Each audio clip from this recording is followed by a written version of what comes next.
Reiki ಮಾಡ್ಕೋತೀನಿ, ಧ್ಯಾನ ಮಾಡ್ತೀನಿ, ರಿಲೇಶನ್ಶಿಪ್ ಸರಿ ಮಾಡ್ಕೋಬೇಕು, ಪ್ಲೀಸ್ ಹೆಲ್ಪ್ ಮೀ. ಧ್ಯಾನದಲ್ಲಿ ಸೈಕಿಕ್ ಅಟ್ಯಾಕ್ ಆಗುತ್ತೆ. Psychic attack, okay, psychic attack ಆಗತ್ತೆ, please help me. Okay, reiki practice ಮಾಡ್ತಾ ಇದೀನಿ, ರಿಲೇಶನ್ಶಿಪ್ ಸರಿ ಮಾಡ್ಕೋಬೇಕು ಅಂತ ಹೇಳ್ತಾ ಇದ್ದೀರಾ. ಹೆಸರು ಇಲ್ಲ, ರಿಯಲ್ಮಿ ಅಂತ ಇದೆ. ರೇಖಿ ಈಗ ಆಲ್ರೆಡಿ ಪ್ರಾಕ್ಟೀಸ್ ಮಾಡ್ತಾ ಇದೀರಾ, ರಿಲೇಶನ್ಶಿಪ್ ಸರಿ ಮಾಡ್ಕೋಬೇಕು ಅನ್ನೋದಿದ್ರೆ ಹ್ಯಾಂಡ್ ರೈಸ್ ಮಾಡಿದ್ರೆ ನಾನು ತಗೋತೀನಿ. ಬಟ್ ಬಿಕಾಸ್ ರಿಲೇಶನ್ಶಿಪ್ ಅಂದ್ರೆ ಯಾವ ರಿಲೇಶನ್ಶಿಪ್ ಏನ್ ಆಗಿದೆ ಅದನ್ನ ನೋಡ್ಕೋಬೇಕಲ್ಲ. ಓಕೆ, ಯಾರಿದು? ನಿಮ್ ಹೆಸರು ಹೇಳಿ ಫಸ್ಟ್. ನನ್ನ ಹೆಸರು ಜಯಲಕ್ಷ್ಮಿ ಅಂತ ಮೇಡಮ್. ಓಕೆ ಓಕೆ ಫೈನ್, ಹೇಳಿ ಹೇಳಿ ಮೇಡಮ್. ಸಿಂಪಲ್ ಆಗಿ ಹೇಳಿ, ಹೇಳೋ ಅವಶ್ಯಕತೆ ಇಲ್ಲ. ನಾನ್ ಸ್ವಲ್ಪ ಮಗುದು ರಿಲೇಶನ್ಶಿಪ್ ಸರಿ ಮಾಡ್ಕೋಬೇಕು ಮೇಡಮ್. ಓಕೆ, ಎಷ್ಟು ವರ್ಷ ಮಗುಗೆ? ಮಗು ಅಂದ್ರೆ 25 ವರ್ಷ, ನನಗೆ ಮಗುನೇ ಅಲ್ವಾ. ಹೌದೌದು, ಖಂಡಿತ. ಓಕೆ, ಏನಾಗಿದೆ? ಹೊರಗಡೆ ಹೋಗ್ಬಿಟ್ಟಿದೆ, ಏನ್ ಮಾಡ್ಬೇಕು ಅಂತ ಗೊತ್ತಾಗ್ತಿಲ್ಲ. ಬೇರೆಯವ್ರ ಮನೆ ಸೇರ್ಕೊಂಡಿದೆ, ಏನ್ ಮಾಡಿದ್ರು ಮನೆಗ್ ಬರ್ತಾ ಇಲ್ಲ. ಮಗಳ? ಮಗ ಮಗ ಮಗ. ಓಕೆ, ಮದ್ವೆ ಆಗಿದ್ಯಾ? ಇಲ್ಲ ಮೇಡಮ್, ಮದ್ವೆ ಆಗಿಲ್ಲ, ಬೇರೆಯವ್ರ ಜೊತೆ ಇದೆ. Okay. ರಿಲೇಶನ್ ಮನೇಲಿ ಸೇರ್ಕೊಂಡಿದೆ, ಏನು ಮನೆಗ್ ಬರ್ತಾ ಇಲ್ಲ, ಏನು ನೋಡ್ಕೊಳ್ತಾ ಇಲ್ಲ ಮನೇಲಿ. ಯಾವಾಗಿಂದ? ಏನ್ ಮಾಡ್ ಅದ್ ಸುಮಾರು ಒಂದ್ 7-8 ವರ್ಷದಿಂದ ಹಂಗೆ ಸೇರ್ಕೊಂಡ್ಬಿಟ್ಟಿದೆ. ನಿಮ್ ಜೊತೆ ಏನ್ ಮಾಡಿದ್ರು ಮಾತಾಡ್ತಾನೂ ಇಲ್ಲ? ಮಾತಾಡೋದು ಇಲ್ಲ, ಏನು ಮಾಡಲ್ಲ.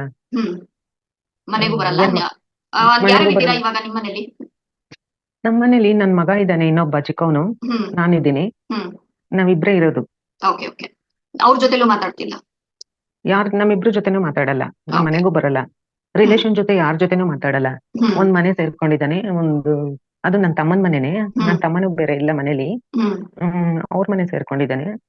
ಎಲ್ಲಾ ರಿಲೇಶನ್ ಅವ್ರೆಲ್ಲರೂ ಹೇಳಿದ್ರು, ಏನ್ ಮಾಡಿದ್ರು ಬರ್ತಾ ಇಲ್ಲ, ಜಗಳ ಮಾಡ್ತಾನೆ ಕೇಳಕ್ ಹೋದ್ರೆ. ಅದಕ್ಕೆ ಏನ್ ಮಾಡ್ಬೇಕು ಅಂತ ಗೊತ್ತಾಗ್ತಿಲ್ಲ. ನಾನ್ ಜಾಸ್ತಿ ರೇಖಿ ಮಾಡ್ಕೊಳ್ತೀನಿ, ಜಾಸ್ತಿ ಅನಾಪಾನಸತಿ ಮೆಡಿಟೇಷನ್ ಮಾಡ್ತೀನಿ ನಾನು. ಅದ್ರಲ್ಲಿ ನನ್ಗೆ ಸೈಕಿಕ್ ಅಟ್ಯಾಕ್ ಆಗತ್ತೆ, ನನ್ಗೆ ಜಾಸ್ತಿ ಮೂಲಾಧಾರ ಚಕ್ರಕ್ಕೆ ಹಿಂಸೆ ಆಗತ್ತೆ, ತುಂಬಾ ಹಿಂಸೆ ಆಗತ್ತೆ. ಏನ್ ಮಾಡ್ಬೇಕು ಅಂತ ನನ್ಗೆ ಗೊತ್ತಾಗಲ್ಲ ಮೇಡಮ್. ಮೀನ್ಸ್ ಎಸ್ಪೆಷಲಿ ಧ್ಯಾನ ಮಾಡ್ಬೇಕಾದ್ರೆ ನಿಮ್ಗೆ ಸೈಕಿಕ್ ಅಟ್ಯಾಕ್ ಆಗುತ್ತಾ? Okay fine. ಟ್ರೈನರ್ ಯಾರಾದ್ರೂ ಇದ್ದಾರಾ? ಯಾರ ಮೂಲಕ ಕಲಿತಾ ಇದ್ದೀರಾ? ಅವ್ರು ಯಾರಾದ್ರೂ ಇದ್ದಾರಾ ನಿಮ್ಗೆ ಟ್ರೈನರ್? ಅವರು ಒಬ್ರು ಹೇಳ್ಕೊಟ್ಟಿದ್ರು ನನ್ಗೆ. ಮೋಸ್ಟ್ಲಿ ನನ್ಗೇನೋ ಒಂಥರ ಅನುಮಾನ ಬರುತ್ತೆ, ಅದು ಸರಿನೋ ತಪ್ಪೋ ನನಗೆ ಗೊತ್ತಾಗ್ತಾ ಇಲ್ಲ. ಅವರೇ ಏನಾದ್ರು ಮಾಡ್ತಿದಾರೆ ಆತರ ಅನ್ಸುತ್ತೆ ಮೇಡಮ್, ಆತರ ಒಂಥರ ಅನ್ಸುತ್ತೆ. ಓಕೆ, ಒಂದು ಮೀನ್ಸ್ ನೀವು ಪ್ರಾಕ್ಟೀಸ್ ಯಾವ್ದೇ ಮಾಡಿ, ನಿಮ್ಮ ಟ್ರೈನರ್ ಅಥವಾ ನಿಮ್ಮ ಗುರುಗಳು ಮೇಲೆ ನಿಮ್ಗೆ ಅನುಮಾನ ಇತ್ತು ಅಂತ ಅಂದ್ರೆ ಆ ಒಂದು ಪ್ರಾಕ್ಟೀಸ್ ಅನ್ನ ಮಾಡೋದಕ್ಕಿಂತ ನಿಲ್ಸೋದು ಶ್ರೇಷ್ಠ ಆಗುತ್ತೆ. ಓಕೆ, ಬಿಕಾಸ್ ನಿಮ್ಗೆ 100% ಅವ್ರ ಮೇಲೆ ನಂಬಿಕೆ ಇಲ್ಲ. ಒಂದು ಮೀನ್ಸ್ ಅಲ್ಲಿ ಸರಿ ತಪ್ಪು ಅನ್ನೋಂಥದ್ದು ಏನು ಇಲ್ಲ, ನಿಮ್ಗೆ ಅವ್ರ ಎನರ್ಜಿ ಕನೆಕ್ಟ್ ಆಗ್ತಾ ಇಲ್ಲ, ಅವರ ಒಂದು ವೈಬ್ರೇಷನ್ ನಿಮ್ಮ ವೈಬ್ರೇಷನ್ ಮ್ಯಾಚ್ ಆಗ್ತಾ ಇಲ್ಲ ಅಷ್ಟೇ. ಅಲ್ಲಿ ನಿಮ್ ಗುರುಗಳನ್ನ ನೀವು ಅನುಮಾನ ಪಟ್ಬಿಟ್ರಿ ಅಥವಾ ಅವ್ರ ಬಗ್ಗೆನೆ ನೆಗೆಟಿವ್ ಆಗಿ ಮಾತಾಡ್ಬಿಟ್ರಿ ಅಥವಾ ಅವ್ರು ಹಿಂಗ್ ಮಾಡ್ಬಿಟ್ರು ಅನ್ನೋಂಥದ್ದು ಏನೂ ಇಲ್ಲ. ನಿಮ್ಮ ಎನರ್ಜಿ ಅವರ ಎನರ್ಜಿ ವೈಬ್ರೇಷನ್ಸ್ ಮ್ಯಾಚ್ ಆಗ್ತಾ ಇಲ್ಲ. ಸೊ ನಿಮ್ಮ ಗುರುಗಳ ಒಂದು ಥಾಟ್ ಪ್ರೋಸೆಸ್ ಇರ್ಬೋದು, ಥಿಂಕಿಂಗ್ ಪ್ರೋಸೆಸ್ ಇರ್ಬೋದು, ಅಥವಾ ಅವರ ಒಂದು ಬಿಹೇವಿಯರ್ಸ್ ಇರ್ಬೋದು, ಅಥವಾ ಅವರು ಹೇಳುವಂತ ವಿಷಯಗಳಿರ್ಬೋದು, ಅದ್ ನಿಮ್ಗೆ ಕನ್ವಿನ್ಸ್ ಆಗ್ತಾ ಇಲ್ಲ, 100% ಟ್ರಸ್ಟಬಲ್ ಅಂತ ಅನ್ನಿಸ್ತಾ ಇಲ್ಲ ಅಂದ್ರೆ ಅದನ್ನ ಮಾಡೋದಕ್ಕಿಂತ ಸ್ಟಾಪ್ ಮಾಡೋದು ಬೆಟರ್. ಅಂದ್ರೆ ನನ್ಗೆ ಅವ್ರ ಮೇಲೆ ಅನುಮಾನ ಬರ್ತಿರ್ಲಿಲ್ಲ ಮೇಡಮ್. ಒಂದ್ಸಲ ಏನೋ ಮಾತಾಡ್ಬೇಕಾದ್ರೆ ಸುಮ್ನೆ ಅವ್ರು ಏನೋ ಲೈಟ್ ಆಗಿ ಹೇಳಿದ್ರು, ಸ್ವಲ್ಪ ಆಟ ಆಡ್ಸೋಣ ಅಂತ ಹಂಗ್ ಮಾಡ್ದೆ, ಈ ತರ ಹೇಳಿದ್ರು ಏನೋ ಲೈಟ್ ಆಗಿ, ಹಂಗಾಗಿ ನನ್ಗೆ ಅನುಮಾನ ಬರ್ತಾ ಇದೆ. ಅದೇ ಹೇಳ್ತಾ ಇರೋದು, ಅದು ಏನೇ ಇರ್ಲಿ, ನಿಮ್ಗೆ ನಿಮ್ಮ ಗುರುಗಳ ಮೇಲೆ ಅನುಮಾನ ಒಂದ್ಸಲ ಸ್ಟಾರ್ಟ್ ಆಯ್ತು ಅಂತ ಅಂದಾಗ ಸಮಟೈಮ್ಸ್ ನಮ್ಗೆ ಗೊತ್ತಿಲ್ಲದೆ ನಾವು ಅದನ್ನ ಅಟ್ರಾಕ್ಟ್ ಮಾಡಕ್ ಸ್ಟಾರ್ಟ್ ಮಾಡ್ತೀವಿ. ಬಿಕಾಸ್ 100% ನಮ್ಗೆ ಅವ್ರ ಮೇಲೆ ನಂಬಿಕೆ ಇಲ್ಲ ಅಂದ್ಮೇಲೆ ಅವ್ರು ಹೇಳ್ಕೊಟ್ಟಿರೋ ವಿದ್ಯೆನ ನಾವು ನಂಬೋದಿಕ್ಕೆ ಹೇಗ್ ಸಾಧ್ಯ ಆಗತ್ತೆ? ಇದನ್ನ ನಾನು ಮಕ್ಕಳ ವಿಷಯದಲ್ಲೂ ಹೇಳ್ತಾ ಇರ್ತೀನಿ, ಯಾವ್ದೇ ಕಾರಣಕ್ಕೂ ಅವ್ರ ಸ್ಕೂಲ್ ಟೀಚರ್ಸ್ ಅನ್ನ ಅವ್ರ ಮುಂದೆ ಬೈಯಕ್ ಹೋಗ್ಬೇಡಿ ಅಂತ ಅನ್ಬಿಟ್ಟು. ಯಾಕಂದ್ರೆ ಅವ್ರ ಮನ್ಸಲ್ಲಿ ಅವ್ರ ಟೀಚರ್ ಬಗ್ಗೆ ಅನುಮಾನನ ನಾವೇ ಹುಟ್ಟಿಸ್ಬಿಟ್ಟು ಅವ್ರು ಹೇಳ್ಕೊಟ್ಟಿದ್ನೆಲ್ಲ ನಿಮ್ಗೆ ಕರೆಕ್ಟ್ ಆಗಿ ಕಲಿ ಅಂದ್ರೆ ಮಕ್ಕಳು ಯಾವ್ದೇ ಕಾರಣಕ್ಕೂ ಕಲಿಯಲ್ಲ. ಸೇಮ್ ಅದೇ ನಮಗೂ ಕೂಡ ಅಪ್ಲೈ ಆಗುತ್ತೆ. ಅವ್ರ ಬಗ್ಗೆ ನಮ್ಗೆ ಅನುಮಾನ ಇರ್ಬೇಕಾದ್ರೆ ಅಥವಾ ಅವ್ರ ಬಗ್ಗೆ ಏನೋ ಒಂದು ಅಷ್ಟು ಕನ್ವಿನ್ಸ್ ಆಗ್ತಾ ಇಲ್ಲ ನಾವು ಅವ್ರ ಬಗ್ಗೆ ಅಂತ ಅನ್ಬೇಕಾದ್ರೆ, ಅವ್ರು ಹೇಳ್ಕೊಟ್ಟಿದ್ನ ಮಾತ್ರ ನಾನು ಪ್ರಾಕ್ಟೀಸ್ ಮಾಡ್ತೀನಿ ಅಂದ್ರೆ ನಿಮ್ಗೆ ಅಲ್ಲಿ 100% ರಿಸಲ್ಟ್ ಸಿಗಲ್ಲ. ಒಂದು ವೇಳೆ ನಿಮ್ಗೆ ಆ ಧ್ಯಾನ ಮಾಡ್ಲೇಬೇಕು ಅನ್ನೋದಿದ್ರೆ ಇನ್ನೊಬ್ರು ಟ್ರೈನರ್ ಹತ್ರ ನೀವು ಹೋಗ್ಬಿಟ್ಟು ಆ ಧ್ಯಾನನ ಮತ್ತೆ ಕಲೀರಿ, ಪ್ರಾಬ್ಲಮ್ ಇಲ್ಲ. ಓಕೆ, ಅದೇ ಝೂಮ್ ಅಲ್ಲಿ ನಾನು ಅಟೆಂಡ್ ಆಗ್ತೀನಿ, ಎಷ್ಟೊಂದ್ ಜನ ಇರ್ತಾರಲ್ವಾ, ಝೂಮ್ ಅಲ್ಲಿ ಮಾಡ್ತೀನಿ ನಾನು. ಅದೇ ನೀವು ಟ್ರೈನರ್ ನೀವು ಯಾರನ್ನಾದ್ರೂ ಸೆಲೆಕ್ಟ್ ಮಾಡ್ಕೊಳ್ಳಿ, ದಟ್ಸ್ ಪರ್ಫೆಕ್ಟ್ಲಿ ಫೈನ್. ಬಟ್ ನಿಮ್ಮ ಒಂದು ವೈಬ್ರೇಷನ್ ಅವ್ರ ವೈಬ್ರೇಷನ್ ಮ್ಯಾಚ್ ಆಗ್ತಿರ್ಬೇಕಾಗತ್ತೆ ಅಷ್ಟೇ ಒಂದು. ಅಂಡ್ ನೆಕ್ಸ್ಟ್ ನೋಡೋದಾದ್ರೆ, ರೇಖಿ ಮಾಡ್ತಾ ಇದೀನಿ ರಿಲೇಶನ್ಶಿಪ್ ಸರಿ ಮಾಡ್ಕೊಳ್ಳೋದಕ್ಕೋಸ್ಕರ ಅಂತ ಹೇಳ್ತಾ ಇದ್ದೀರಾ. ನಾನು 4 ವರ್ಷ ಆಯ್ತು ರೇಖಿ ದೀಕ್ಷೆ ತಗೊಂಡು. ನನ್ಗೆ ಅದ್ರಿಂದ ಏನು ಆಗ್ತಾ ಇಲ್ಲ ಅಂತ ಹೇಳಂಗಿಲ್ಲ, ಆದ್ರೂ ಹೇಳಲೇಬೇಕಲ್ವಾ. ನನ್ಗೆ ಅದ್ರಿಂದ ಅರಿಯೋದೆಲ್ಲ ಶಕ್ತಿ ಎಲ್ಲ ಅರಿಯುತ್ತೆ, ಅದ್ರಿಂದ ನೆಗೆಟಿವ್ ನನ್ಗೆ ಅಟ್ಯಾಕ್ ಆಗುತ್ತೆ. ಯಾವ್ದು ನೆಗೆಟಿವ್ ಅಟ್ಯಾಕ್ ಆಗುತ್ತೆ ಅನ್ನೋದು ಹೆಂಗ್ ಗೊತ್ತು ನಿಮ್ಗೆ? ನನ್ಗೇನು ಅದರಿಂದ ಪ್ರಯೋಜನ ಇಲ್ಲ. ಅದೇನೋ ಮಾಡ್ತಿರ್ಬೇಕಾದ್ರೆ ಅರಿಯೋದ್ ಗೊತ್ತಾಗುತ್ತೆ, ಅದು ಫೋರ್ಸ್ ಬರುತ್ತೆ ಒಂಥರ. ಹ್ಮ್ ಅದರಿಂದ ನನ್ಗೆ ಹಿಂಸೆ ಆಗತ್ತೆ. ಓಕೆ. ದೀಕ್ಷೆ ತಗೊಂಡಿರೋದು ಯಾರ ಹತ್ರ? ನನ್ ಬಾಲಕೃಷ್ಣ ಗುರೂಜಿ ಅವ್ರ ಹತ್ರ. ಎಷ್ಟ್ ದಿನ ಆಯ್ತು? ಸಾರಿ 5 years ಅಂದ್ರೆ ಎಷ್ಟು ಫುಲ್ ಲೆವೆಲ್ಸ್ ಆಗಿದ್ಯಾ? ಥರ್ಡ್ ಡಿಗ್ರಿ ಆಗತ್ತೆ ಮೇಡಮ್. 3rd ಡಿಗ್ರಿ ಆಗಿದೆ. ಓಕೆ. ಇಲ್ಲಿ ಹೇಳ್ಬೇಕಂತ ಅಂದ್ರೆ ರೇಖಿಯಲ್ಲಿ ಪಾಸಿಟಿವೇ ಆಗುತ್ತೆ ನೆಗೆಟಿವೇ ಆಗುತ್ತೆ ಅಂತ ಏನ್ ಹೇಳ್ತಾ ಇದ್ದೀರಾ? ಇವಾಗ 5 years ಆಗಿದೆ ಅಂತ ಹೇಳ್ತಾ ಇದ್ದೀರಾ, ಬಟ್ ರೇಖಿಯ ಪ್ರಾಕ್ಟೀಸ್ ನೀವು ಇನ್ನಷ್ಟು ಚೆನ್ನಾಗಿ ಮಾಡ್ಬೇಕಾಗತ್ತೆ. ಯಾಕೆ ಅಂತ ಅಂದ್ರೆ ಈ ರೇಖಿ ಅಂತ ಬಂದಾಗ ಇಲ್ಲಿ ಪಾಸಿಟಿವ್ ನೆಗೆಟಿವ್ ಅನ್ನೋಂಥದ್ದು ಇಲ್ವೇ ಇಲ್ಲ. ಅಕಾರ್ಡಿಂಗ್ ಟು ಮೀ, ನನ್ನ ಒಂದು ವ್ಯೂ ಪಾಯಿಂಟ್ ಅಲ್ಲಿ, ದೃಷ್ಟಿಕೋನದಲ್ಲಿ ಯಾವ್ದು ನೆಗೆಟಿವ್ ಅನ್ನೋದಿಲ್ಲ, ಯಾವ್ದು ಪಾಸಿಟಿವ್ ಅನ್ನೋಂಥದ್ದಿಲ್ಲ. ಎಲ್ಲವೂ ಒಂದು ಶಕ್ತಿ, ಒಂದು ಎನರ್ಜಿ ಅಷ್ಟೇ. ನಮ್ಗೆ ನೆಗೆಟಿವ್ ಏನೋ ಆಗ್ತಾ ಇದೆ ಅಂದ್ರೆ ಅದು ನಮ್ಗೆ ಏನೋ ಕಲಿಸ್ತಾ ಇರುತ್ತೆ. ಈಗ ಎಕ್ಸಾಂಪಲ್ ನಿಮ್ಮ ಮಗಂದೇ ನನ್ ಕೊಡೋದಾದ್ರೆ, ನಿಮ್ ಮಗ ಅಲ್ಲಿ ಹೋಗ್ ಇದ್ದಾರೆ ಅಂತ ಅಂದ್ರೆ ಇಲ್ಲಿ ಲೆಸನ್ ಎಲ್ಲರಿಗೂ ಇದೆ. ನಿಮ್ಗೂ ಏನೋ ಒಂದ್ ಕಲಿಯೋದಿದೆ, ಅವ್ರಿಗೂ ಏನೋ ಒಂದ್ ಕಲಿಯೋದಿದೆ, ನಿಮ್ಮ ಇನ್ನೊಬ್ರು ಮಗ ಇದ್ದಾರಲ್ಲ ಅವ್ರಿಗೂ ಏನೋ ಕಲಿಯೋದಿದೆ, ಅಥವಾ ಇನ್ಯಾರೆಲ್ಲರಿಗೂ ಇದು ಎಫೆಕ್ಟ್ ಆಗ್ತಾ ಇದೆ, ಅವರ ಫ್ಯಾಮಿಲಿ ಮೆಂಬರ್ಸ್, ನಿಮ್ ತಮ್ಮನ ಮನೇಲಿ ಯಾರೆಲ್ಲ ಇದ್ದಾರೆ ಅವರು ಕೂಡ ಏನೋ ಕಲಿಯೋದಿದೆ ಇದ್ರಿಂದ. ಇಲ್ಲಿ ನೆಗೆಟಿವ್ ಅನ್ನೋಂಥದ್ದು ಏನು ಇಲ್ಲ. ಇವಾಗ ನೀವ್ ಅನ್ಕೋಬಹುದು ಜನ ಎಲ್ಲ ಮಾತಾಡ್ತಾರೆ, ಏನ್ ಅನ್ಕೊಳ್ಳೋದಿಲ್ಲ ಜನ, ನನ್ ಮಗನೇ ನನ್ಗೆ ಇಷ್ಟ ಕಷ್ಟ ಕೊಡ್ತಾನೆ, ಒಂದು ಬೇಕು ಅಂದ ಕೇಳೋರಿಲ್ಲ, ನನ್ನ ಮಾತಾಡ್ಸೋದಿಲ್ಲ, ಇದೆಲ್ಲ ನಿಮ್ಗೆ ಲೌಕಿಕವಾಗಿ ಫೀಲ್ ಆಗ್ಬೋದು ನೆಗೆಟಿವ್ ಅಂತ ಅನ್ಬಿಟ್ಟು. ಬಟ್ ಇದು ನೆಗೆಟಿವ್ ಅಲ್ಲ, ಇದು ಜಸ್ಟ್ ನಿಮ್ಗೆ ಒಂದು ಲೆಸನ್ ಅನ್ನ ಕೊಡ್ತಾ ಇದೆ. ಇದ್ರಲ್ಲಿ ನಾನು ಏನೋ ಅರ್ಥ ಮಾಡ್ಕೋಬೇಕು, ನಾನು ಏನೋ ಕಲಿಬೇಕು ಅನ್ನೋಂತ ಒಂದು ಮೆಸೇಜ್ ಅನ್ನ ನಿಮ್ಗೆ ಆಕ್ಚುಲಿ ಇಲ್ಲಿ ಕೊಡ್ತಾ ಇದೆ.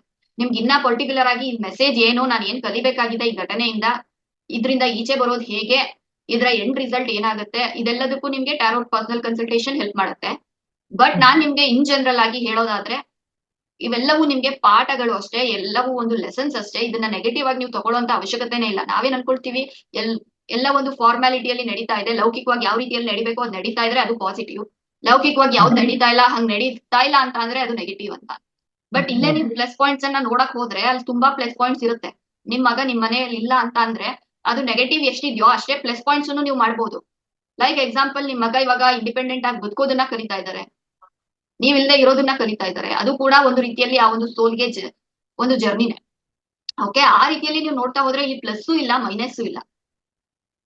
ಬಟ್ ಆ ಮೆಸೇಜ್ ಏನು, ನಾನ್ ಏನ್ ಕಲಿಬೇಕಾಗಿದೆ ಈ ಘಟನೆಯಿಂದ ಅನ್ನೋದನ್ನ ನಾವು ನೋಡ್ತಾ ಹೋದ್ವಿ ಅಂತ ಅಂದ್ರೆ ನಿಮ್ಗೆ ಇನ್ ಡೆಪ್ತ್ ಆನ್ಸರ್ ಸಿಗುತ್ತೆ. ನಿಮ್ಗೆ ಅದೇನೋ ಕಲಿಸ್ತಾ ಇದೆ ಆ ಘಟನೆ, ಆ ಏನ್ ಕಲಿಸ್ತಾ ಇದೆ, ಏನ್ ನಾನ್ ಕಲಿಬೇಕಾಗಿದೆ ಅಂತ ನೀವು ಕಲ್ತ ನಂತರ ಈ ಘಟನೆಯಿಂದ ನೀವು ಈಸಿಯಾಗಿ ಈಚೆ ಬರಕ್ ಸಾಧ್ಯ ಆಗುತ್ತೆ. ಅದನ್ನ ನೀವು, ನಿಮ್ ಮಗ ಅವರು ಕಲಿಯೋರ್ಗೆ ಇದು ಹಿಂಗೆ ಆಡಿಸ್ತಿರುತ್ತೆ. ಯಾವಾಗ ನೀವು ಕಲಿತೀರಾ ಅವಾಗ ಅದು ಮ್ಯೂಚುವಲ್ ಅಂಡರ್ಸ್ಟ್ಯಾಂಡಿಂಗ್ ಬರುತ್ತೆ, ರಾಜಿ ಆಗತ್ತೆ, ಪ್ರತಿಯೊಂದು ಸಾಧ್ಯ ಆಗತ್ತೆ. ಬಟ್ ನೀವ್ ಎಲ್ ಸ್ಟಕ್ ಆಗಿದ್ದೀರಾ, ಯಾವ ಒಂದು ಪ್ಯಾಟರ್ನ್ ಅಲ್ಲಿ ರಿಜಿಡ್ ಆಗಿದ್ದೀರಾ ಅದನ್ನ ನೋಡ್ಬೇಕು. ಓಕೆ, ಅದನ್ನ ಮೇಡಮ್ ನೋಡ್ಕೊಳ್ಳೋದು ಅದೇ ನಿಮ್ಗೆ ಟ್ಯಾರೋಟ್ ಪರ್ಸನಲ್ ಕನ್ಸಲ್ಟೇಷನ್ ಅಲ್ಲಿ ಅದೆಲ್ಲ ನಿಮ್ಗೆ ಗೊತ್ತಾಗ್ತಾ ಹೋಗುತ್ತೆ. ಇನ್ಫ್ಯಾಕ್ಟ್ ನೀವು ರೇಖಿಯನ್ನ ಪ್ರಾಕ್ಟೀಸ್ ಮಾಡೋದ್ರಿಂದನೂ ಕೂಡ ನಿಮ್ಗೆ ಅದು ಕನ್ವಿನ್ಸ್ ಆಗ್ತಾ ಬರುತ್ತೆ. ಬಟ್ ಟೈಮ್ ತಗೊಳುತ್ತೆ. ಇವಾಗ ನೀವೇ ಹೇಳಿದ್ರಿ 5 years ಇಂದ ನಾನು ಪ್ರಾಕ್ಟೀಸ್ ಮಾಡ್ತಾ ಇದ್ದೀನಿ ಅಂತ ಅನ್ಬಿಟ್ಟು, ಆ ಕಂಪ್ಲೀಟ್ ಕರ್ಮ ಬರ್ನ್ ಆಗೋದಿಕ್ಕೆ ನಿಮ್ಗೆ ಇನ್ನೂ ಒಂದು 5 years ತಗೋಬಹುದು, 2 years ತಗೋಬಹುದು, ಅಥವಾ 10 years ತಗೋಬಹುದು. ಆ ಕಾರ್ಮಿಕ್ ಥಿಂಗ್ ಎಷ್ಟು ಡೆಪ್ತ್ ಇದೆ ಅಷ್ಟು ಟೈಮ್ ಅನ್ನ ತಗೊಳುತ್ತೆ. ಸ್ವಲ್ಪ ರೇಖೆಯಲ್ಲಿ ಡಿಲೇ ಆಗುತ್ತೆ ಆ ಅಂಡರ್ಸ್ಟ್ಯಾಂಡಿಂಗ್ ನಿಮ್ಗೆ ಬರೋದಕ್ಕೆ. ಒನ್ಸ್ ಆ ಅಂಡರ್ಸ್ಟ್ಯಾಂಡಿಂಗ್ ನಿಮ್ಗೆ ಬಂತು ಅಂತ ಅಂದ್ರೆ ರೇಖೆಯಿಂದನೂ ಕೂಡ ನಿಮ್ಗೆ ರಿಸಲ್ಟ್ ಸಿಗುತ್ತೆ. ಬಟ್ ಆ ಅಂಡರ್ಸ್ಟ್ಯಾಂಡಿಂಗ್ ಬರೋರ್ಗೆ ನನಗೆ ಕಾಯೋಷ್ಟು ಪೇಷನ್ಸ್ ಇಲ್ಲ ಅಂದ್ರೆ ಟ್ಯಾರೋಟ್ ಗೈಡೆನ್ಸ್ ಅಲ್ಲಿ ಆ ಅರ್ಥ ಏನಿದೆ ಅನ್ನೋದನ್ನ ನಾನು ಕ್ಲಿಯರ್ ಆಗಿ ನಿಮ್ಗೆ ತೋರಿಸ್ತೀನಿ, ಅರ್ಥ ಮಾಡ್ಸಿರ್ತೀನಿ ಪರ್ಸನಲ್ ಕನ್ಸಲ್ಟೇಷನ್ ಅಲ್ಲಿ. ಸೊ ದಟ್ ಈಸಿಯಾಗಿ ಆ ಒಂದು ಸಿಚುಯೇಷನ್ ಇಂದ ನೀವು ಈಚೆ ಬರ್ತೀವಿ. ಮೇಡಮ್ ಮತ್ತೆ ಇದು ಧ್ಯಾನ ಮಾಡ್ತಿದೀವಲ್ಲ, ರೇಖಿ ಮಾಡ್ಕೊಂಡ್ಲೇಬೇಕಾ madam? It's completely depends on you. Reiki ಯಾವ ಧ್ಯಾನ ಮಾಡ್ತಾ ಇದ್ದೀರಾ? ನಾನು ಆನಾಪಾನಸತಿ ಧ್ಯಾನ ಮಾಡ್ತೀನಿ, ಜಾಸ್ತಿನೇ ಮಾಡ್ತೀನಿ, ಬೆಳಗ್ಗೆ ಸೊ ಮಧ್ಯಾಹ್ನ ಸಾಯಂಕಾಲ ರಾತ್ರಿ. ಆ ಒಂದು ಧ್ಯಾನ ಬೇರೆ, ರೇಖಿಯ ಒಂದು ಶಕ್ತಿ ಬೇರೆ. ಸೊ ನಾನು ಏನ್ ಪ್ರಾಕ್ಟೀಸ್ ಮಾಡ್ಬೇಕು, ಏನ್ ಪ್ರಾಕ್ಟೀಸ್ ಮಾಡಬಾರ್ದು ಅದು ನಿಮ್ಗೆ ಬಿಟ್ಟಿತ್ತು. ಇಟ್ಸ್ ಕಂಪ್ಲೀಟ್ಲಿ ನಿಮ್ಮ ಒಂದು ಎನರ್ಜಿ, ನಿಮ್ಮ ಒಂದು ಇನ್ನರ್ ಕಾಲಿಂಗ್. ಸೋಲ್ ಯಾವ ಟೈಮ್ಗೆ ಯಾವ ಒಂದು ಲೆಸನ್ ಅಥವಾ ಯಾವ ಒಂದು ಇದನ್ನ ನಾನು ಎನರ್ಜಿಯಲ್ಲಿ ಕನೆಕ್ಟ್ ಇರ್ಬೇಕು ಅಂತ ನಿಮ್ಗೆ ಅನ್ಸುತ್ತೆ, ಆ ಎನರ್ಜಿಯಲ್ಲಿ ನೀವು ಕನೆಕ್ಟ್ ಇರ್ಬೋದು. ಬಟ್ ನೀವೇನ್ ಹೇಳ್ತಾ ಇದ್ದೀರಾ, ಅನಾಸಪತಿಯದ ಯಾವ್ದೋ ಹೇಳಿದ್ರಲ್ಲ, ಆ ಮೆಡಿಟೇಷನ್ ಬಗ್ಗೆ ಐಡಿಯಾ ಇಲ್ಲ. ಓಕೆ, ಆ ಒಂದು ಮೆಡಿಟೇಷನ್ ಆಗ್ಬೋದು ಅಥವಾ ರೇಖಿಯ ಒಂದು ಮೆಡಿಟೇಷನ್ ಆಗ್ಬೋದು, energies are completely different. Okay, ಆಯ್ತು madam. Thank you madam. Thank you.